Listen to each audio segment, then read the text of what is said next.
So yes, that's how. Anyway, there's footage of me in the back garden singing a bunch of Barrett songs, some of which are on that thing. Most famously, Dominoes, where I got the chords wrong, I mean, I had faithfully assumed it was E minor, C, D minor for about 30 years, and I saw David Gilmour playing it, and it's of course an A7, just in case any of you wondered, which is a much more unlikely chord sequence, and it really makes it.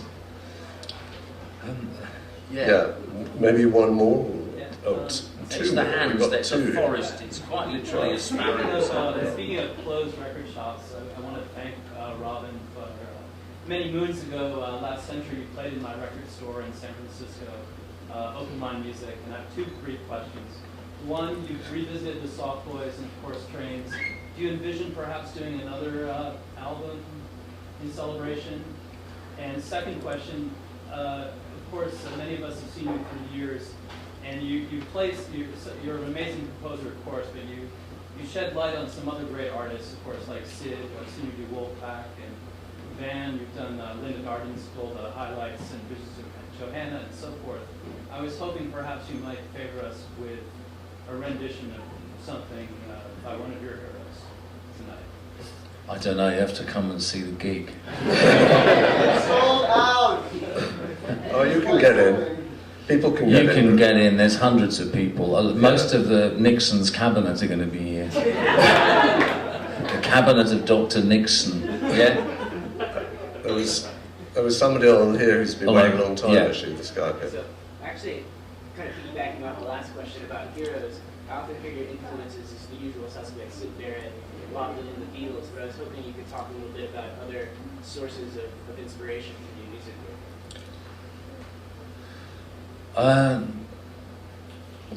Well, it was all, I suppose, what was going through the window of my ears between the ages of about 13 and 18.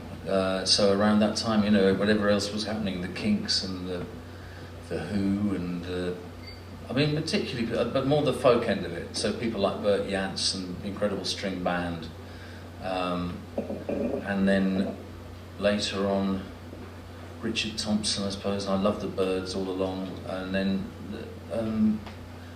later discoveries. I mean, the Bowie, his whole from 70 to 80, that his momentum period. Bowie was the sort of Dylan of the 70s.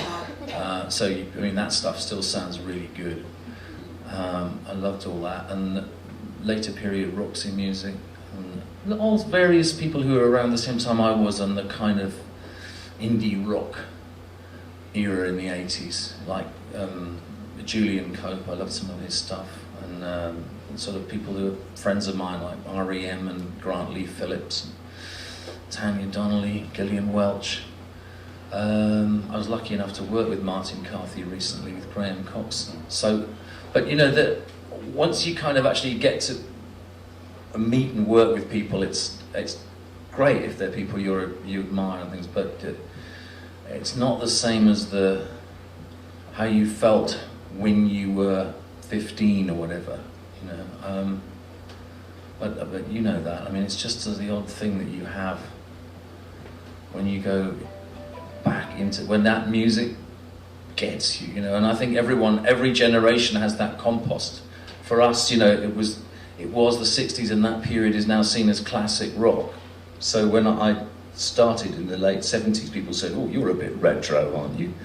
But now everyone acknowledges that Highway 61, Revolver, and Pet Sounds were, you know, the sort of the top 3 things in the history of rock music. And what do you know? That's what we'd all listen to. So you know, we weren't that far off the mark, really. But yeah.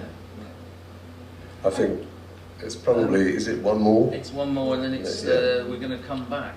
Yeah. Did you play something before graduating? Goes He said it already. He said there's always a way in. I think there's some. I believe there's some Yeah. other stuff. I don't know, but there's more room because of.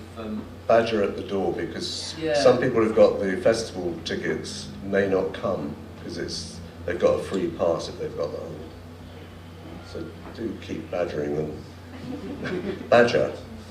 Yeah. Okay. Main question I have, you spent a lot of time in 2008 off of doing trains, both in the UK and then doing concerts here. I guess I'm curious what made you want to go back and do it?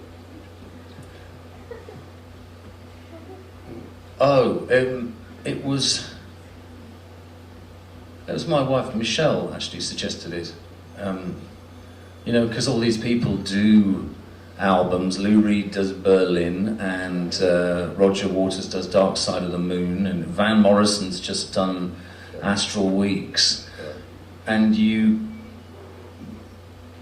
get records, they're not necessarily your best record, but they're a record that's a mood. That's what I've noticed about all those, if you put all those together, and you can add things like Time the Revelator by Gillian Welch, or Avalon by Roxy Music, maybe Harvest Moon by Neil Young, and you probably all got for it, but they're mood records. And so whilst Trains isn't necessarily the best collection of songs I've done or whatever, it's a particular mood that, and I've no idea what it's like watching it, whether if you've heard the original, how it chimes to see a middle-aged me warbling through the stuff I wrote when my skin was enough lovely and I was edible.